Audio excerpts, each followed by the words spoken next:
Me llamo Soledad, y hoy, a mis 86 años, cargo con recuerdos que pesan como costales de piedra en el alma, pero que también son prueba viva de la fuerza que una mujer puede tener cuando decide no callarse más. Esta historia no es un cuento de hadas, ni una novela romántica con finales de película. Es un testimonio, un desahogo, una verdad incómoda que quizás, solo quizás, logre tocar el corazón de quien me escuche. No la cuento por venganza, la cuento porque sobreviví. Y la supervivencia también es una forma de justicia. Tenía yo 24 años cuando me convertí en la jefa de enfermeras más joven del Hospital San Miguel, en plena Ciudad de México. Era la década de los 50, tiempos donde ser mujer y estar al mando era visto como raro, casi como un error del sistema. Pero yo no pedía permiso. Me levantaba antes del amanecer. Me ponía el uniforme impecable que almidonaba cada domingo y caminaba por los pasillos del hospital con paso firme. La enfermería no solo era mi vocación, era también mi escudo contra un mundo que no esperaba nada de mí. Hasta que llegó Javier. Javier era cirujano, de esos que los demás médicos escuchaban con la boca cerrada y la espalda recta. Alto, con el cabello negro peinado hacia atrás, y una mirada que parecía escudriñarlo todo. 8 años mayor que yo, tenía fama de genio, de estrella, de ser el futuro director del hospital. Cuando empezó a notarme, no supe cómo reaccionar. Me dejaba flores en mi casillero. Me mandaba notas con versos de Octavio Paz y Sor Juana. Me buscaba con los ojos en las juntas médicas. El hospital entero celebraba aquel romance como si fuera una telenovela en tiempo real. Cuando me pidió matrimonio, una noche con llovizna ligera en el comedor de médicos del hospital, sentí que estaba soñando. Y acepté. Nos casamos en una ceremonia sencilla, pero hermosa. Mi madre me hizo el vestido con sus propias manos, de encaje blanco y perlas falsas. Javier iba impecable, con ese aire de superioridad que nunca lo abandonaba.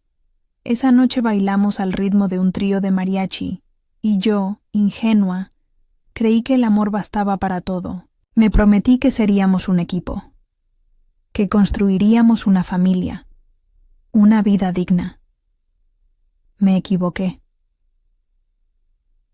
Las primeras señales llegaron pronto. Javier empezaba a quedarse más tiempo en el hospital.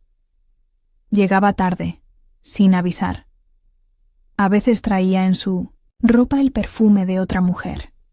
Cuando le preguntaba, me decía que estaba imaginando cosas. «Necesitas descansar, Soledad. Te estás poniendo paranoica», me decía sin levantar la voz, como si eso lo hiciera menos cruel. Y entonces pasó lo inesperado. Quedé embarazada. No lo planeamos. La noticia me tomó por sorpresa y me llenó de emoción. Lloré, reí y salí corriendo a contarle a Javier.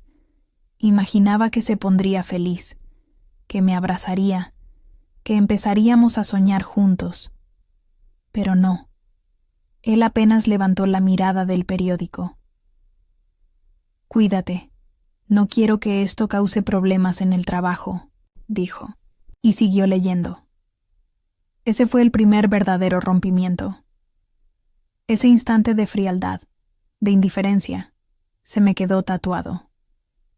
Empecé a darme cuenta de que el hombre con quien me había casado no era el mismo que me había cortejado con flores y poesía. Con los meses me fui apagando. Javier ya no me hablaba con cariño, apenas me miraba. En el hospital comencé a notar cómo algunas enfermeras bajaban la mirada cuando me veían, especialmente Lucía, una joven residente que parecía incómoda en mi presencia. Las voces en los pasillos murmuraban cosas. Lo negaban frente a mí, claro, pero todos sabían. Javier estaba teniendo aventuras con otras mujeres, y yo, su esposa, Era la última en la lista de sus prioridades. Y entonces llegó el día que me rompió el alma. Era una tarde gris de septiembre.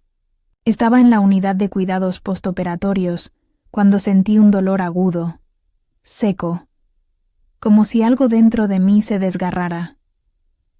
Me desplomé. Las luces del techo se me fueron apagando una por una. Desperté en una cama del hospital. Había perdido al bebé. Javier no fue a verme. Mandó a una residente, una jovencita que apenas me conocía. Pasaron horas. Cuando por fin apareció me dijo: «Es mejor así. Un hijo ahora solo nos habría complicado la vida». Y se fue. En ese momento supe que no había marcha atrás. Pasé los días siguientes entre el dolor físico y el emocional. Mis compañeras intentaban darme ánimo, pero nadie se atrevía a tocar el tema. Nadie enfrentaba a Javier. Era el cirujano estrella, el ídolo. Y yo solo era la esposa enfermera, rota por dentro, sin voz. Pero algo cambió dentro de mí. No fue de un día para otro, pero fue real. La tristeza comenzó a transformarse en furia, la furia en claridad, y la claridad en una decisión. Yo no iba a quedarme callada. Y fue ahí donde comenzó todo. Mi renacimiento y mi venganza. Después de perder a mi bebé, no volví a ser la misma. Algo dentro de mí se rompió con un sonido seco, como si mi alma hubiera caído desde lo alto y se hubiera hecho pedazos contra el piso frío del quirófano. No lloré en público. No grité. No hice escenas. Aprendí a ponerme la bata de enfermera como si fuera una armadura. Me convertí en una sombra eficiente, precisa y peligrosa. Durante semanas me dediqué a observar. Con cada turno empecé a notar patrones que antes pasaba por alto. Javier ya no se cuidaba tanto, operaba apurado, tomaba decisiones imprudentes y luego se escudaba en su reputación. Vi cómo minimizaba complicaciones, cómo manipulaba los expedientes para cubrir errores. Más de una vez, una cirugía suya terminó mal, y él culpaba al personal, a las condiciones, o simplemente mentía en el informe postoperatorio. Y nadie lo cuestionaba. ¿Cómo lo harían? Él era el doctor Martínez, el salvador de tantos pacientes, el cirujano admirado por sus colegas y protegido por los directores del hospital. Incluso cuando sus fallas eran evidentes, los demás se encogían de hombros. Decían que todos cometían errores, que era humano, que no había que exagerar. Yo ya no creía en esas excusas. Fue una noche, sola en casa, cuando tomé una decisión que cambiaría mi vida para siempre.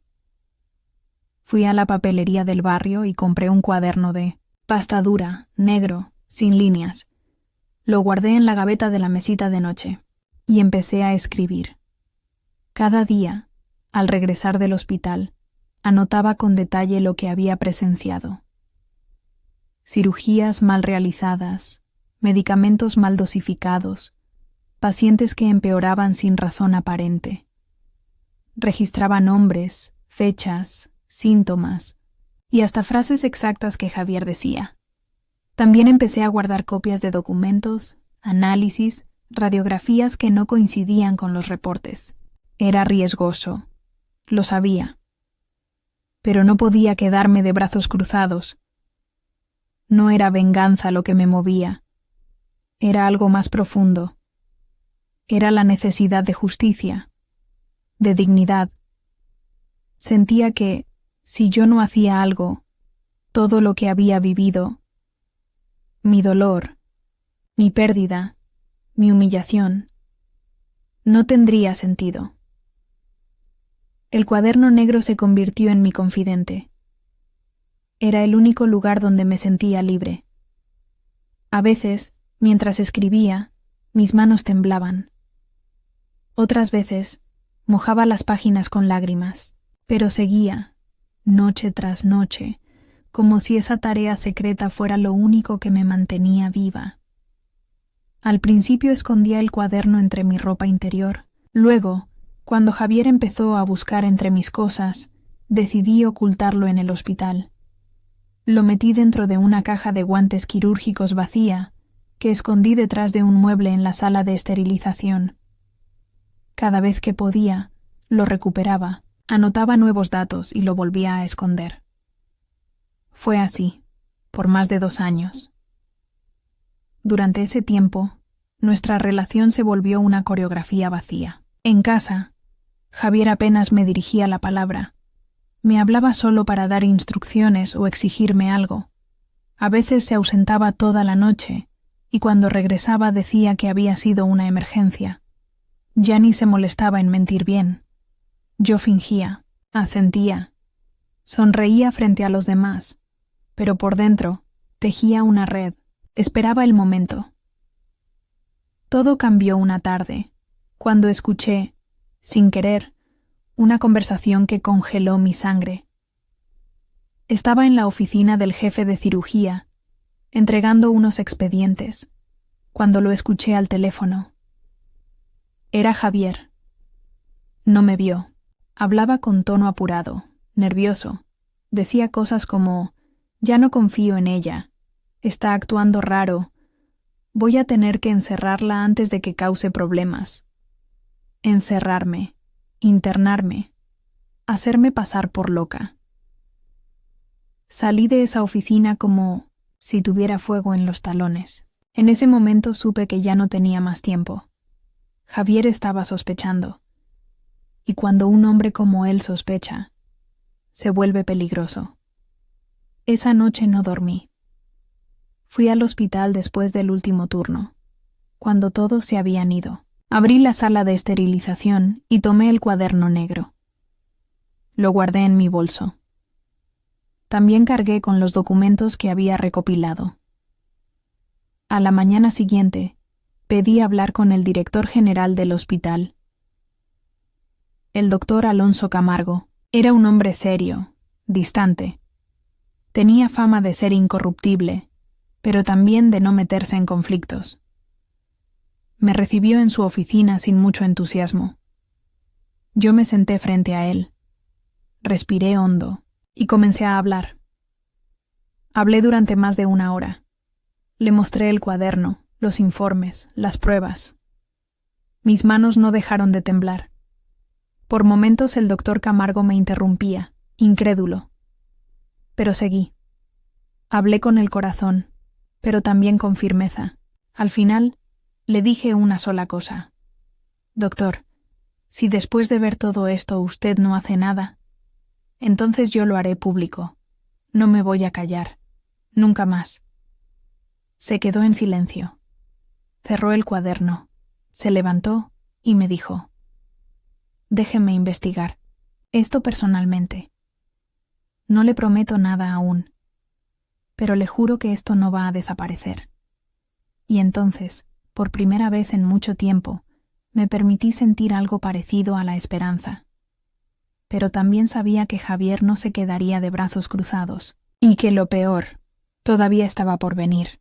Si estás disfrutando de escuchar las historias de la abuela, no te olvides de darle like y suscribirte al canal para apoyar nuestro trabajo. Al fin y al cabo, la edad avanzada no es una carga. Es un regalo, un baúl lleno de experiencias, aprendizajes y relatos que merecen ser escuchados con cariño. Así podemos seguir trayendo historias reales y conmovedoras, que tocan el corazón, inspiran valentía y nos hacen reflexionar sobre la fuerza silenciosa de las mujeres que vinieron antes que nosotras. Muchísimas gracias por estar aquí con nosotras. Formas parte de este tejido de memoria y afecto que une a generaciones. Pasaron apenas 2 días desde que entregué el cuaderno negro al doctor Camargo. Fueron las 48 horas más largas de mi vida. Iba al hospital con el corazón en la garganta, temiendo que en cualquier momento Javier se acercara con esa sonrisa falsa y me dijera: «Ya sé lo que hiciste. Dormía mal, comía peor, y aún así mantenía el rostro sereno frente a mis colegas. Nadie podía sospechar lo que estaba por estallar. Fue un miércoles por la mañana cuando me llamaron a la sala de juntas. Entré con las piernas temblorosas. Ahí estaban el doctor Camargo, 2 miembros del consejo directivo, y Javier, sentado, con los brazos cruzados y la mandíbula tensa como si estuviera masticando piedra. «Señora Soledad Martínez», dijo Camargo con voz firme, «hemos revisado los documentos que nos entregó y hemos decidido suspender de manera inmediata al doctor Javier Martínez mientras se lleva a cabo una investigación interna».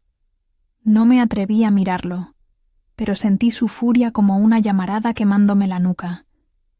«¿Tienen idea de lo que están haciendo?», dijo Javier poniéndose de pie. «Esto es un complot, una vendetta de mi esposa, una mujer emocionalmente inestable». Camargo lo interrumpió. «Usted tendrá derecho a defenderse. Pero los hechos, doctor, son demasiado graves como para ignorarlos». Javier se fue dando un portazo. Y yo me quedé ahí, sentada, temblando. No de miedo, sino de algo más profundo. La certeza de que, aunque aún faltaba mucho, algo había comenzado a cambiar. Los días siguientes fueron turbulentos. En los pasillos del hospital, los rumores volaban como moscas en verano. Algunos me evitaban. Otros, para mi sorpresa, me miraban con respeto. Incluso algunas enfermeras, como Marcela y Teresa, con quienes nunca había tenido más que una relación cordial, comenzaron a acercarse, con ojos grandes, como si hubieran estado esperando a que alguien dijera en voz alta lo que todas sabían, pero temían denunciar. Fue una tormenta. Javier movió sus contactos, habló con abogados, hizo declaraciones a medios internos. Me acusó de ser una esposa despechada, celosa, histérica. Pero el cuaderno, los expedientes falsificados, las pruebas eran más fuertes que sus palabras. Pronto surgieron otros testimonios. Pacientes mal atendidos, colegas que finalmente se atrevieron a admitir que habían visto sus errores. La verdad comenzó a abrirse paso. Una tarde, al salir del hospital, me encontré con Lucía, la joven residente con la que Javier había tenido una aventura. Se me acercó nerviosa, como si esperara que la enfrentara. «Señora Soledad», me dijo con voz baja, Yo no sabía todo lo que él hacía. Me engañó a mí también. Y quiero decirle que lamento mucho lo que vivió. No supe cómo actuar». Asentí. No le dije mucho. No podía. Había tanto dolor contenido que cualquier palabra saldría como veneno o como llanto. Pero en su rostro no vi cinismo. Vi culpa, miedo y algo parecido al arrepentimiento. Unas semanas después, se hizo oficial. El comité médico decidió remover a Javier de su puesto. El hospital abriría una auditoría completa de sus procedimientos quirúrgicos. Fue una caída pública, aparatosa, casi impensable. En los periódicos internos del gremio, algunos lo defendieron, otros aplaudieron la decisión, y a mí me ofrecieron un nuevo cargo: directora de enfermería del Hospital San Miguel. Era la primera vez que una mujer, y además tan joven, ocuparía ese puesto. Recuerdo bien la noche en que firmé el nombramiento. Estaba sola en mi pequeño departamento, con una taza de café frío al lado y el viejo cuaderno negro sobre la mesa. Lo abrí. Las páginas estaban llenas de nombres, fechas, palabras escritas con rabia y dolor. Y sin embargo, ahí también estaba mi fuerza. Ese cuaderno fue mi espada, mi escudo y mi voz. Decidí no destruirlo. Lo guardé en una caja de madera, junto con una nota. para quien alguna vez dude de su valor, que sepa que el silencio no es la única opción. Mi primer día como directora, reuní a todas las enfermeras del hospital, más de 80 mujeres y un puñado de hombres. Les hablé sin rodeos. Les dije que de ahora en adelante íbamos a implementar cambios, protocolos de seguridad, canales de denuncia anónimos, formación continua, registros cruzados de procedimientos. Ya no más secretos, les dije. Aquí, quien vea algo mal y lo calle, será tan culpable como quien lo hace. Algunas me miraron con desconfianza, otras con emoción, y unas cuantas con lágrimas. Yo sabía que no sería fácil. El sistema era lento, pesado, muchas veces injusto. Pero si yo había resistido todo lo que resistí, ¿por qué no intentar cambiarlo? En los meses siguientes, las tasas de infección bajaron. La mortalidad en urgencias se redujo. El trato al personal mejoró. Incluso médicos que antes eran indiferentes comenzaron a respetar más el trabajo de las enfermeras. No porque me tuvieran miedo, sino porque sabían que ahora había alguien que las escuchaba. Yo, Soledad Martínez, la viuda sin hijo, la esposa traicionada, la enfermera invisible, me había convertido en algo más. Me había convertido en voz. Y eso, entendí entonces, es más fuerte que cualquier venganza. El primer año como directora de enfermería fue el más agotador y también el más transformador de mi vida. No solo tenía que enfrentar las resistencias internas del sistema médico, sino también los fantasmas de mi propio pasado, que seguían rondando cada esquina del hospital. Caminaba por los mismos pasillos donde había visto a Javier coquetear con otras, donde había llorado en silencio en los baños, donde había escondido mi cuaderno negro entre guantes quirúrgicos, pero esta vez no lo hacía con miedo, sino con el firme propósito de no permitir que ninguna otra mujer viviera lo que yo viví. Una de mis primeras decisiones fue proponer la creación del Protocolo Aurora, un sistema interno para que cualquier enfermera, médico o miembro del personal pudiera reportar irregularidades de manera anónima. Algunos se burlaron, otros se resistieron. Decían que era innecesario, que solo fomentaría el chisme, que las mujeres exageraban. Pero yo sabía la verdad. Sabía que detrás de cada queja silenciada había una historia como la mía, o peor. Los primeros reportes no tardaron en llegar. Un médico anestesista que dormía en quirófano y delegaba sus funciones a residentes. Una jefa de piso que cobraba favores personales a cambio de turnos más cómodos. Una camillera que había sufrido acoso por parte del supervisor de seguridad. Cada caso era una herida más abierta, pero también una oportunidad para sanar desde dentro. Y fue ahí donde entendí algo que me cambió por completo. Yo ya no estaba sola. Las enfermeras comenzaron a acercarse, a veces con miedo, a veces con rabia, a veces llorando. Me contaban cosas que habían callado por años. Y poco a poco, entre todas, comenzamos a construir una nueva forma de trabajar, basada en la confianza, en la seguridad, en la dignidad. Yo sabía que Javier, aunque suspendido, seguía moviendo hilos desde entonces fuera.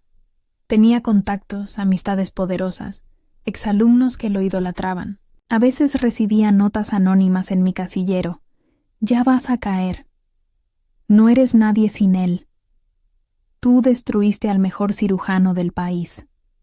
Las leía, las rompía y las guardaba en el fondo de mi memoria, no como amenaza, sino como recordatorio de que el enemigo más peligroso no siempre está frente a ti, sino dentro del sistema que permite que todo eso siga ocurriendo. Una mañana, mientras organizaba los archivos del turno nocturno, recibí una visita inesperada. Lucía, la 100, Misma Lucía que, años atrás, había tenido un romance con Javier. Se veía diferente, más madura, con ojeras profundas y un gesto tenso. Me pidió hablar en privado. Nos sentamos en la antigua sala de descanso de las enfermeras, donde años atrás yo me había escondido a llorar mi pérdida. Lucía se quedó callada unos minutos. Luego respiró hondo y me dijo: Soledad, yo también lo denuncié. Me quedé en silencio. No supe qué decir. La miré, esperando más. Me buscó hace un mes. Continuó. Me ofreció ayudarme con una beca si retiraba mi testimonio. Me dijo que si hablaba mal de ti, él me volvería a meter al hospital. Lo grabé, y aquí está. Sacó una pequeña grabadora de su bolso. Presionó un botón. Y ahí estaba la voz de Javier. La reconocí de inmediato. Su tono seductor, manipulador, pero esta vez cargado de desesperación. No tienes idea de lo que Soledad me ha hecho. Esa mujer me destruyó la vida. Pero si tú cooperas, todo puede volver a la normalidad. Te consigo una plaza en Guadalajara, pero necesito que me ayudes a tumbarla. La grabación era clara, innegable, un intento de coacción, una confesión de que aún buscaba venganza. Lucía me miró con los ojos llenos de lágrimas. Lo amé, dijo. Fui una tonta. Pero ya no más. No quiero que nadie más pase por lo que tú pasaste, ni por lo que yo pasé. Ese día, por primera vez, la abracé, no por compasión, sino por reconocimiento, porque entendí que hasta las peores decisiones pueden transformarse en redención si tenemos el valor de enfrentarlas. Con la grabación en mano, acudí nuevamente con el doctor Camargo. Esta vez, la investigación se amplió más allá del hospital. Se abrió un expediente en la Comisión Nacional de Ética Médica. Las autoridades comenzaron a revisar antiguos casos de Javier. Las cosas tomaron un nuevo rumbo. Ya no era solo una denuncia interna. Ahora era un caso nacional.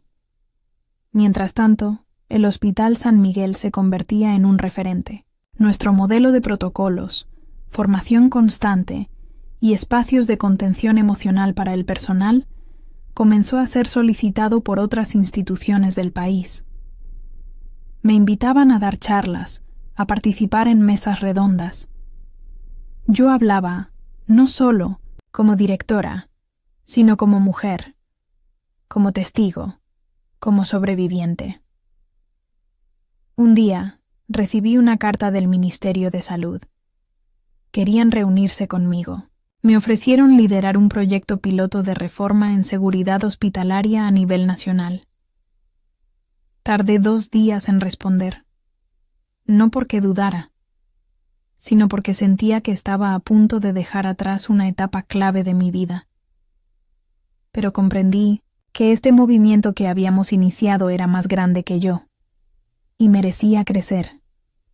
Antes de irme, reuní al equipo de enfermeras en el auditorio.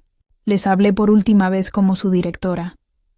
Nosotras, las manos que curan, también podemos levantar muros, les dije. Muros contra el abuso, la impunidad, la indiferencia. Nunca olviden que el silencio protege al poder.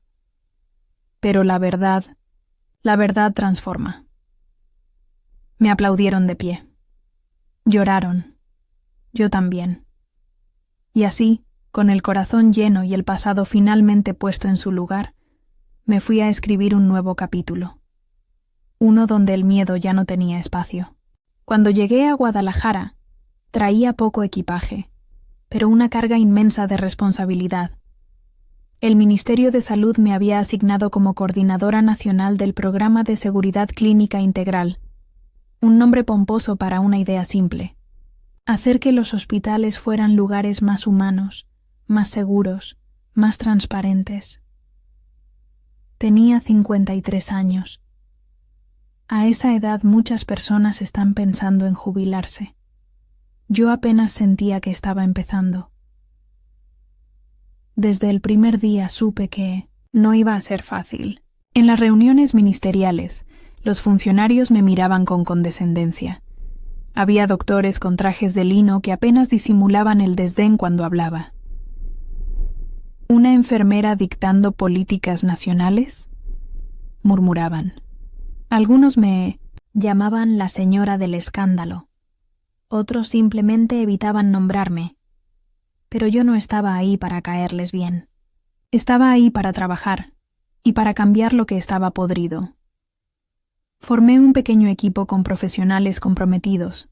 Había gente joven, idealista y también veteranos que habían visto de todo. Implementamos auditorías sorpresa en hospitales públicos, capacitaciones en manejo ético de errores médicos, sistemas de trazabilidad en quirófanos y, lo más importante, abrimos líneas directas de denuncia, atendidas por personal externo, para evitar represalias internas. Los primeros resultados fueron duros. Descubrimos negligencias ocultas por años. Farmacias hospitalarias donde se perdían medicamentos. Pacientes operados por médicos no certificados. Casos de encubrimientos sistemáticos. Por cada verdad revelada, surgía una nueva resistencia. Pero, por cada obstáculo, también hubo una pequeña victoria. Recuerdo especialmente un hospital rural en Zacatecas, un lugar olvidado, con techos que goteaban y quirófanos sin suficiente luz. Ahí conocí a Camila, una joven enfermera que me recordó tanto a mí a los 20 y tantos. Apasionada, valiente, con ganas de cambiar el mundo. Me pidió 5 minutos para mostrarme su archivo personal de reportes de incidentes. Lo había creado sola, en un cuaderno escolar, sin autorización, porque si no lo escribo, nadie me cree, me dijo. Casi lloré. Le conté sobre mi propio cuaderno negro, sobre cómo empezó todo, y fue como verme en un espejo, muchas décadas atrás.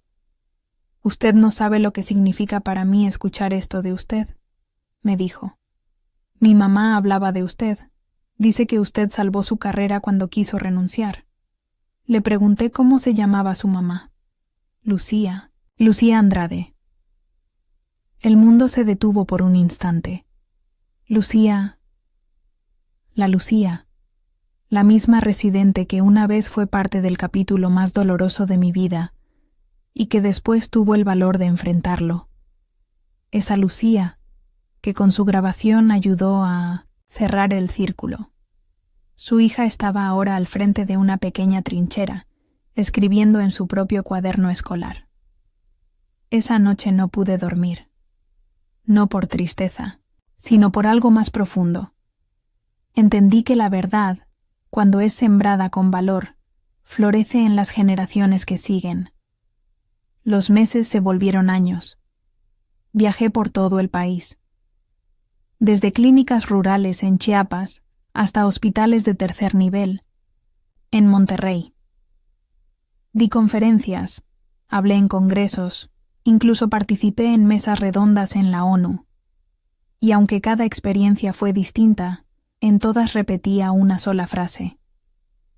Una enfermera con voz vale más que 1000 protocolos vacíos. Mira, día recibí una invitación que me dejó sin palabras. El Instituto de Salud Pública de Nueva York organizaba un congreso internacional sobre ética hospitalaria. Querían que yo diera la conferencia inaugural. No podía creerlo. Yo, Soledad, hija de panaderos, egresada de una escuela técnica pública, iba a hablar en el corazón de la medicina moderna. Acepté sin dudar. En el avión, mientras miraba por la ventanilla las nubes pasar como memorias, pensé en Javier. Lo busqué en Internet. Había pocos datos. Una nota vieja mencionaba que vivía retirado en Brooklyn, que ya no ejercía. Sentí un impulso extraño y decidí buscarlo. no por nostalgia, ni por morbo, sino porque algo dentro de mí necesitaba cerrar la última puerta. Conseguí su dirección a través de una conocida del colegio médico. Toqué la puerta de su apartamento con las manos sudadas. Me abrió un hombre delgado, encorvado, con ojos cansados. Tardó unos segundos en reconocerme.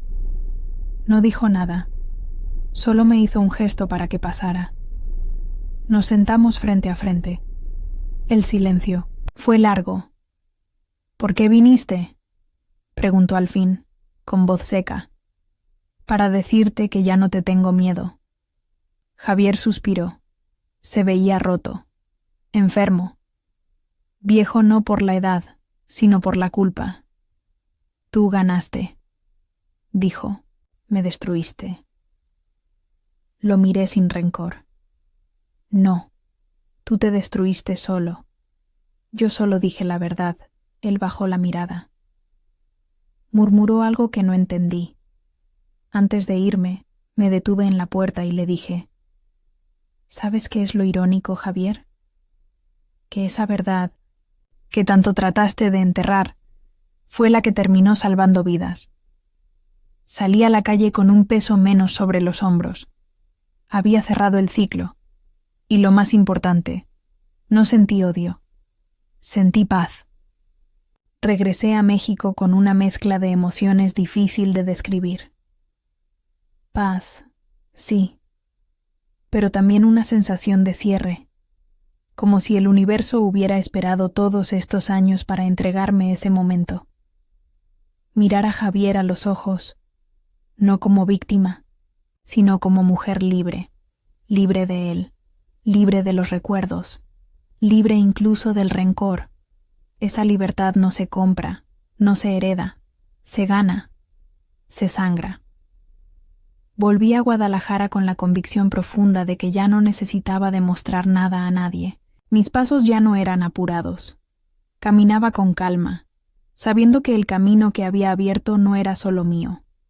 Era de todas, y también de todos aquellos que habían decidido no callar, no esconder la verdad bajo expedientes clínicos o sonrisas falsas en pasillos limpios. Me recibieron con honores. En una ceremonia simbólica, el Ministerio de Salud me otorgó la Medalla Nacional al Mérito Sanitario, un reconocimiento que normalmente se otorgaba a grandes médicos, investigadores o ministros. Cuando subí al estrado, con mi uniforme blanco, impecable, miré al público, y entre ellos reconocí caras que me marcaron la vida. Lucía, con el cabello ya entrecano, sonriendo desde la segunda fila. A su lado, Camila, su hija, apretando una carpeta de notas. Y también a Marcela, mi compañera, enfermera de aquellos años en el Hospital San Miguel, que ahora dirigía un centro de atención comunitaria en Tlaxcala. Tomé el micrófono. El auditorio estaba en silencio. Mi voz no tembló. Recibo esta medalla no por lo que hice sola, sino por lo que construimos juntas, por cada enfermera que fue ignorada, por cada paciente que sufrió en silencio, por cada mujer que fue llamada, exagerada, inestable o débil, y aún así siguió de pie. Los aplausos duraron minutos, pero lo que más me conmovió fue ver las lágrimas en los ojos de Camila, y fue en ese momento que ocurrió algo que no estaba planeado. El moderador del evento pidió que Camila subiera al escenario. Ella tiene unas palabras preparadas, dijo. Camila se acercó, visiblemente emocionada, pero firme. Tomó el micrófono, con manos seguras. Y su voz, clara y decidida, llenó el salón. Mi nombre es Camila Andrade. Soy médica general, hija de una enfermera valiente, y nieta simbólica de otra más valiente aún. Soledad no solo salvó a mi madre de una vida de miedo, también me enseñó, desde que tengo memoria, que en la medicina no basta con saber, hay que sentir. y que cuando una mujer se atreve a hablar, cambia más que su destino. Cambia el de generaciones enteras. No pude contener el llanto. Ahí, en ese escenario, entendí que mi historia, que comenzó con dolor, con traición, con pérdidas irreparables, se había transformado en legado. Después del evento, la vida se tornó más tranquila. Me retiré oficialmente del servicio público, aunque nunca dejé de dar conferencias, talleres y charlas para estudiantes de enfermería. Publiqué mi primer libro de memorias, titulado La voz que no cayó, Memorias de una enfermera mexicana. Lo escribí con la ayuda de una joven periodista de Oaxaca, que durante semanas me entrevistó con una sensibilidad admirable. El libro se convirtió en lectura obligatoria en varias escuelas de salud. No por el escándalo, porque nunca di nombres en él, sino porque hablaba desde el alma de una enfermera. Una tarde cualquiera, mientras leía en mi jardín, recibí una llamada que me tomó por sorpresa. Señora Soledad, soy del Comité de Universidades Públicas. Nos gustaría invitarla a recibir un doctorado honoris causa por su contribución a la transformación del sistema sanitario mexicano. Tuve que sentarme, no porque me sintiera débil, sino porque a veces el corazón también se tambalea de alegría. El día de la ceremonia, el recinto universitario estaba lleno. Jóvenes con batas blancas, madres con pañuelos en los ojos, colegas que venían de lejos. El evento fue solemne. Las palabras del rector fueron elocuentes, pero nada me preparó para lo que vino después. La persona encargada de entregar el reconocimiento, dijo el maestro de ceremonias, es una médica joven, egresada con mención honorífica, defensora de la salud pública y activista por los derechos de los trabajadores sanitarios. Ella representa lo que el ejemplo de la doctora Soledad ha sembrado. Damos la bienvenida a la doctora Camila Andrade. El auditorio se puso de pie. Camila subió al escenario con una túnica académica blanca y una sonrisa llena de vida. Me abrazó, fuerte. Y en su voz, que ya no era la de una estudiante, sino la de una mujer hecha y derecha, me dijo: Gracias por no haberse rendido. Recibí el título, pero más que eso, recibí algo que no cabe en diplomas ni en vitrinas. La certeza de que mi historia ya no me pertenecía solo a mí. Ahora era parte de muchas otras. Desde entonces, vivo con calma. No en silencio, porque sigo contando mi historia cada vez que puedo, pero sí con serenidad. En mi sala, tengo una pequeña repisa donde guardo 3 objetos: la medalla nacional, el cuaderno negro original y el doctorado honoris causa. Cada uno representa una etapa de mi vida: el dolor, la lucha y el reconocimiento. Y cada vez que una joven enfermera me escribe para contarme que leyó mi libro, que me escuchó en una charla o que vio mi historia en clase, recuerdo aquella frase que escribí en la contraportada de mi cuaderno negro. Una sola voz, guiada por el coraje, puede mover montañas enteras. Y eso, lo juro, nunca lo volveré a olvidar. Me retiré oficialmente a los 69 años, pero la verdad es que nunca dejé de estar presente en los pasillos, en los salones, en las conferencias y, sobre todo, en las voces nuevas que empezaban a surgir con fuerza, sin miedo. Había plantado semillas, sí, pero lo que florecía ya no era mío, era de todas. Instalada en mi casa en Guadalajara, rodeada de plantas que cuido con paciencia y de libros subrayados con tinta roja, aprendí a disfrutar del silencio, no el silencio impuesto por el miedo, ese que conocí en los años más oscuros, sino el silencio del alma en paz, ese que llega cuando sabes que hiciste lo correcto, aunque haya dolido. Mi casa se convirtió en un pequeño centro de encuentros informales. Algunas tardes, estudiantes de enfermería y medicina venían a tomar café, a escuchar historias, a debatir sobre bioética, violencia institucional, liderazgo femenino.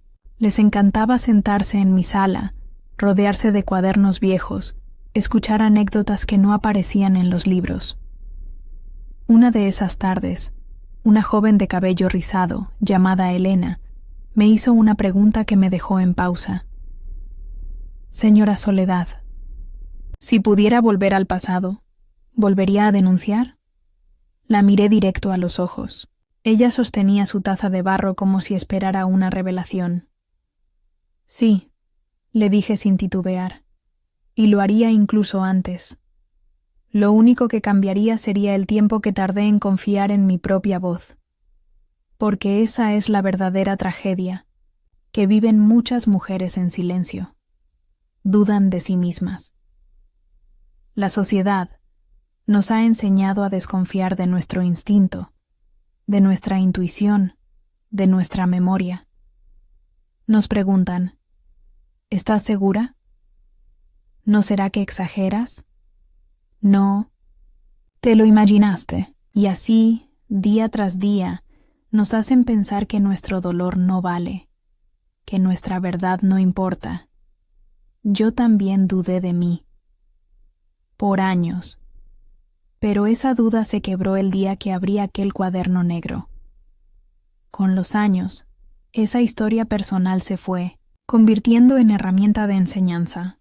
Me invitaron a universidades de todo el país.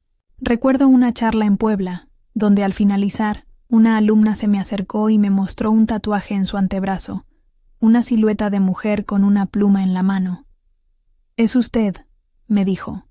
«Usted me enseñó que escribir también puede ser un acto de rebelión». No pude evitar sonreír, porque entendí que mi venganza nunca fue castigar a Javier, ni exhibirlo ante el mundo. Mi venganza verdadera fue romper el ciclo de silencio, construir algo nuevo desde los escombros y demostrar que las palabras también salvan vidas. Por eso decidí publicar un segundo libro, muy distinto al primero. Lo titulé Cartas para la próxima generación. Era una colección de reflexiones, consejos, advertencias y relatos breves dirigidos a jóvenes profesionales de la salud. En cada carta abordaba un tema: la presión del sistema, el burnout, la sororidad, el valor de decir no, la importancia del autocuidado, el abuso disfrazado de mentoría.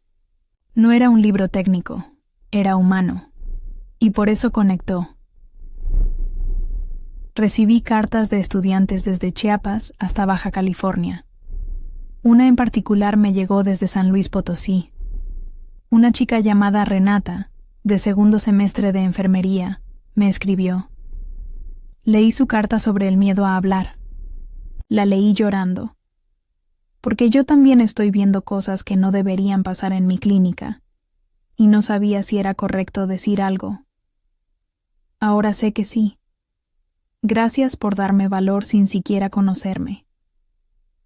Esa carta la tengo enmarcada en mi estudio, no porque sea especial, sino porque representa a todas, a las que aún dudan, a las que ya se atrevieron, a las que están por dar el primer paso. Con el tiempo, también empezaron a llamarme de otros países. Me entrevistaron desde Chile, Argentina, Perú, incluso desde España. En cada conversación volvían las mismas preguntas. ¿Cómo enfrentaste el miedo? ¿Cómo lograste hacerte escuchar? ¿Cómo viviste después de denunciar? Y mi respuesta siempre era la misma. No fui valiente todos los días. Hubo días en que temblaba, días en que me arrepentía, días en que quería desaparecer. Pero cada día, al menos una parte de mí, pequeña pero firme, seguía de pie. Esa parte, la que no se quebró, fue la que me salvó. En uno de esos viajes, mientras estaba en una biblioteca en Oaxaca presentando mi libro, una adolescente me pidió una foto. Era tímida, bajita, de mirada intensa. Después de la foto me dijo algo que todavía me estremece.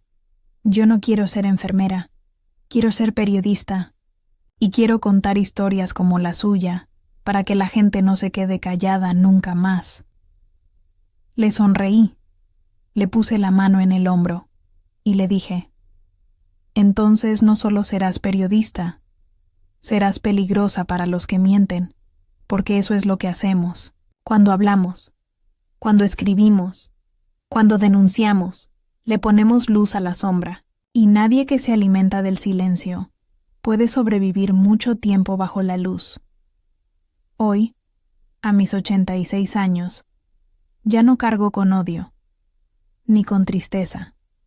Cargo con historias, con nombres, con rostros que se atrevieron, que se levantaron, que se miraron en el espejo y dijeron, hoy no me callo. Y eso, créeme, vale más que cualquier medalla. Poco después de publicar cartas para la próxima generación, recibí una invitación inesperada. Era del Hospital San Miguel, aquel mismo donde mi vida cambió para siempre. El mismo lugar donde fui ignorada, humillada, herida, pero también donde descubrí mi fuerza, mi voz, mi propósito. Queremos invitarla a participar en el centenario del hospital, decía la carta. Su historia es parte viva de nuestra memoria institucional. Al principio, dudé. No por miedo, sino por respeto a mis propios límites. Volver a ese edificio era como mirar de frente a la soledad joven. Esa mujer de bata blanca que caminaba apretando los dientes para no llorar. Pero algo en mí, quizá esa parte que nunca se quebró, me susurró que debía hacerlo. Así que acepté. El evento fue una mezcla de solemnidad y emoción. Había fotografías antiguas, proyecciones históricas, médicos veteranos y jóvenes en formación. Me colocaron en la mesa de honor, junto a autoridades, exdirectores y personal actual del hospital. Cuando me llamaron al estrado, sentí que mis pasos eran lentos, pero firmes, como si cada uno devolviera algo de lo que me arrebataron décadas atrás. Me dieron la palabra, y yo, frente a aquel auditorio donde alguna vez nadie me escuchó, dije lo siguiente: hoy regreso a este hospital no como víctima, ni como heroína. Regreso como testigo de que el cambio es posible, aunque duela. Aquí viví lo peor y también lo mejor. Aquí perdí a mi hijo y aquí encontré mi destino. No les pido que me recuerden. Les pido que recuerden esto. No hay institución más fuerte que la verdad sostenida por muchas manos valientes. Fue entonces que sucedió algo que me conmovió hasta los huesos. Una joven doctora, no mayor de 30 años, se levantó del público. Con voz clara dijo: «Perdón, doctora Soledad, no estaba planeado, pero hay algo que necesitamos hacer». Volteé confundida. La doctora alzó la mano, y en ese momento más de 100 trabajadores del hospital se pusieron de pie. Enfermeras, camilleros, médicos, administrativos. Todos llevaban un pequeño listón blanco en la bata. Una enfermera mayor me lo explicó con lágrimas en los ojos. Es por usted, por su valor, por la voz que alzó. Cada listón representa una historia, que se contó gracias a la suya. No pude hablar, solo asentí. En mis ojos, las lágrimas encontraron su camino. No era tristeza, era algo más fuerte, reconocimiento, no buscado, no exigido, sino nacido de la memoria viva. Después del evento, me invitaron a recorrer las nuevas instalaciones del hospital. Todo estaba cambiado. salas renovadas, sistemas digitalizados, equipos modernos. Pero lo que más me impresionó fue una pequeña oficina en el segundo piso. Sobre la puerta decía: Centro de Apoyo Ético, Soledad Martínez. Entré. Era un espacio sencillo, cálido, con 2 escritorios, una estantería con libros de bioética, una pantalla para videollamadas y sobre la pared principal, una fotografía, mía, en blanco y negro, con una frase bordada debajo. El miedo no desaparece. Se aprende a caminar con él de la mano. Me explicaron que ese centro era un espacio confidencial para que el personal pudiera reportar irregularidades, recibir acompañamiento psicológico o simplemente hablar sin ser juzgado. Era lo que yo soñé décadas atrás. Pero no lo imaginé así, tan real, tan tangible, tan lleno de humanidad. Antes de irme, firmé el libro de visitas. Escribí solo una frase: Gracias por cerrar la herida con manos limpias. Esa noche, al regresar a casa, recibí un mensaje de Camila. Me había visto en una transmisión en línea del evento. Me mandó una foto. Ella, con una nueva bata blanca, y su primera paciente. Hoy inicié mi residencia en medicina familiar. Estoy temblando de nervios, pero llevo su voz conmigo, decía el texto. Le respondí con otra imagen. Mi mano sobre cientos, el cuaderno negro original, que ahora tenía las esquinas gastadas y el olor de los años vividos. Tu voz es tuya. Úsala con orgullo. Yo solo fui el eco de muchas que callaron antes. En esos días de calma, comencé a reunir cartas, testimonios, recortes y correos que había recibido en los últimos años. Los clasifiqué, los metí en carpetas. Lo hice sin un propósito claro. Pero un día entendí por qué lo hacía. Estaba preparando el relevo. Porque uno no lucha para siempre. Uno lucha para que otros no tengan que empezar desde cero. Y cuando eso ocurre, ya no se es solo una mujer que sobrevivió. Se es parte de algo mucho más grande. De una historia que no se apaga con el tiempo porque vive en otras voces. Dicen que el tiempo todo lo cura. No estoy tan segura. Lo que sí he aprendido es que el tiempo no borra las heridas. Las acomoda. Las coloca en su lugar. Algunas al frente para que las recordemos. Otras, al fondo, para que no nos dominen. Pero todas permanecen. Son parte de lo que somos. A mis 86 años ya no me queda prisa. Vivo mis días con lentitud sagrada. Me levanto con el sol, preparo mi café con canela y riego las plantas del pequeño jardín que cuido con esmero. Cada flor me recuerda que la belleza no está en lo inmediato, sino en lo que se cultiva con constancia. Hace poco, Camila vino a visitarme. Ya es médica titular en una clínica comunitaria en Tlaquepaque. Traía consigo a una niña de unos 8 años, vivaracha, de ojos grandes y sonrisa sin filtros. Me la presentó con una ternura que solo nace de los vínculos más puros.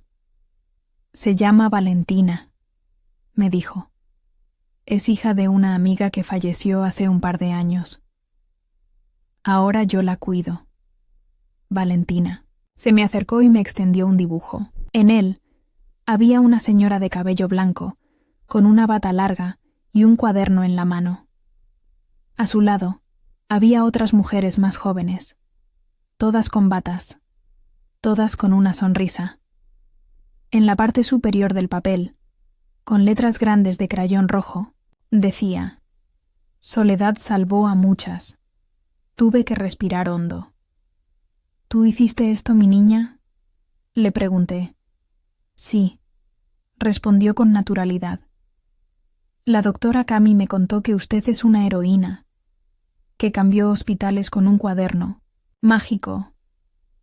Reí, un poco por ternura, un poco por lo absurda que suena la verdad cuando la repite una niña, pero también porque, en el fondo, entendí que ese cuaderno negro, nacido de desesperación y coraje, sí había sido mágico, no por sus páginas, sino por lo que representaba. Una mujer que, en medio del miedo, eligió la verdad. Camila me abrazó antes de irse, y en ese abrazo sentí algo que no se puede explicar con palabras. Era como cerrar un círculo, como plantar una bandera en lo alto de una montaña escalada durante décadas. Después de su visita, empecé a ordenar mi archivo personal. Diarios, cartas, documentos, copias del cuaderno original, que ya tiene su lugar en un museo de la salud, en Ciudad de México. Recortes de periódicos, fotografías y también mensajes anónimos, amenazas que una vez me hicieron temblar. Las leí una por una, y por primera vez no sentí temor, sentí compasión. Quienes me atacaban lo hacían, porque nunca entendieron el poder de una voz libre. Entre mis papeles encontré una carta que nunca respondí. Era de Lucía, escrita antes de que se alejara por motivos familiares, cuando supo que su salud se deterioraba. En ella me pedía algo que en su momento no supe cómo procesar. Soledad, si algún día ya no estoy y mi hija te necesita, sé que sabrás estar. Porque tú sabes lo que es perder, y aún así permanecer de pie. Lucía murió hace 4 años.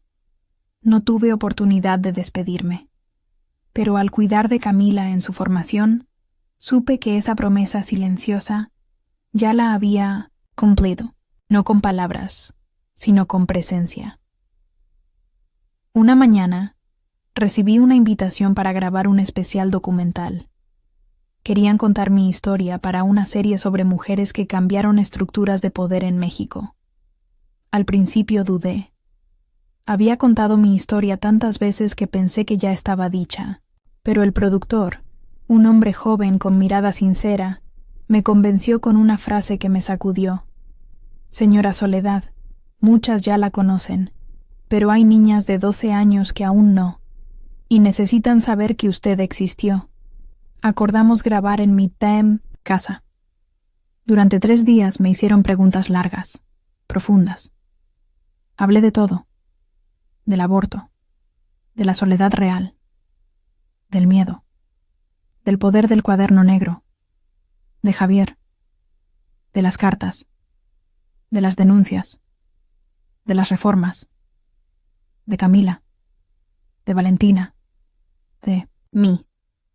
Pero más que contar, sentí que pasaba una antorcha.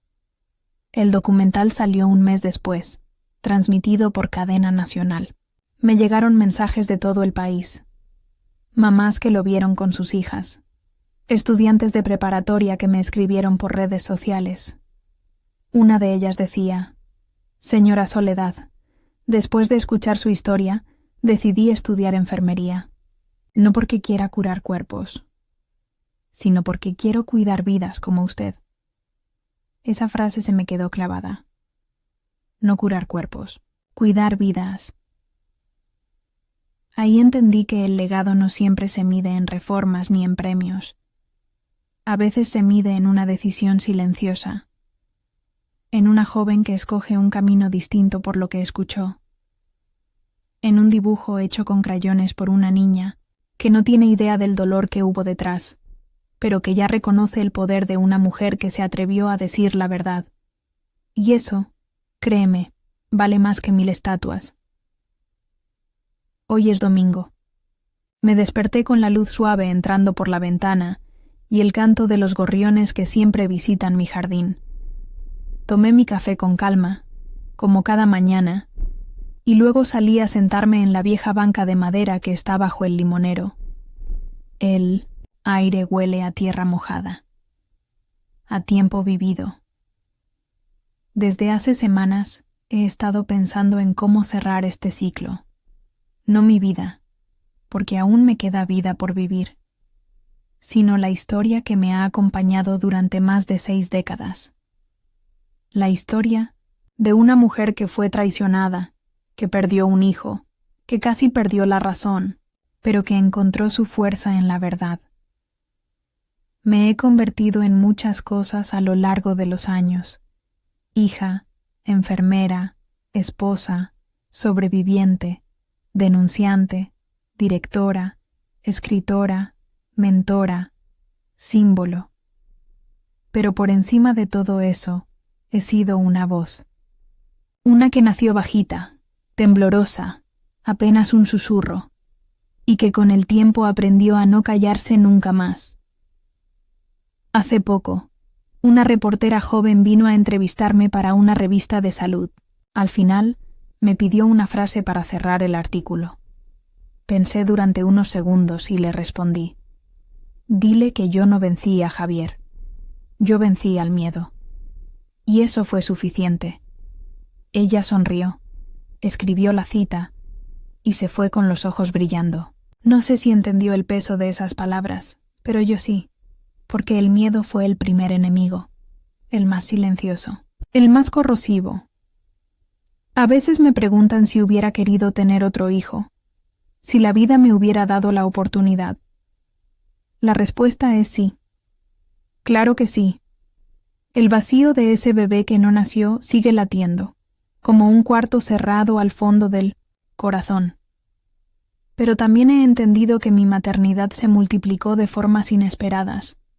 Hoy tengo decenas, quizá cientos, de hijas e hijos simbólicos: estudiantes, médicas, enfermeros, periodistas, activistas, maestras, jóvenes que decidieron hablar, escribir, cuidar, transformar. Hijas como Camila, nietas como Valentina, voces nuevas que ya no tiemblan al decir lo que debe decirse. El cuaderno negro, aquel donde escribí mi dolor con tinta desesperada, ya no me pertenece. Está en el Museo Nacional de la Salud y la Ética Médica, expuesto en una vitrina de vidrio, con una placa sencilla que dice: Cuaderno original de Soledad Martínez. Inició el primer caso documentado de reforma hospitalaria por denuncia interna en México. Cada vez que lo visito, veo a estudiantes tomarle fotos. Algunas se quedan leyéndolo, con los ojos fijos en mi letra apretada, sin saber qué fue de mí. A veces me dan ganas de decirles: aquí estoy, soy yo, estoy viva. Pero prefiero observar desde lejos, porque ya no me necesitan, ya tienen su propia voz. Me preparo para escribir mi última carta. No sé si la publique, no sé si alguien la lea, pero quiero escribirla, no por obligación, sino porque las historias que no se cuentan se pudren en el alma. Y yo he aprendido que escribir también es respirar. La carta empieza así: a ti, que estás por rendirte, no lo hagas. Yo también estuve ahí, en el fondo del miedo, en la orilla del silencio. Y si salí, fue porque decidí creerme a mí misma, incluso cuando nadie más lo hacía. Porque una mujer con una verdad no necesita permiso para alzar la voz. Solo necesita valor. El resto viene después. Al terminar de escribirla, me sentaré otra vez bajo el limonero. Tal vez escuche a Valentina jugar con el perro del vecino. Tal vez Camila me mande una foto desde su clínica. Tal vez alguien, en algún rincón del país, abra mi libro y empiece a leer sin saber todo lo que hubo detrás. Y así debe ser.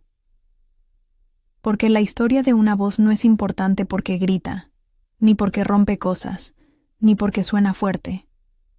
Es importante porque persiste, porque resiste, porque se niega a morir. Y si algo puedo dejarle al mundo antes de irme, es esta certeza. Una sola voz, cuando nace del coraje y se sostiene con verdad, puede cambiar todo un sistema. Y lo cambió. Yo lo vi.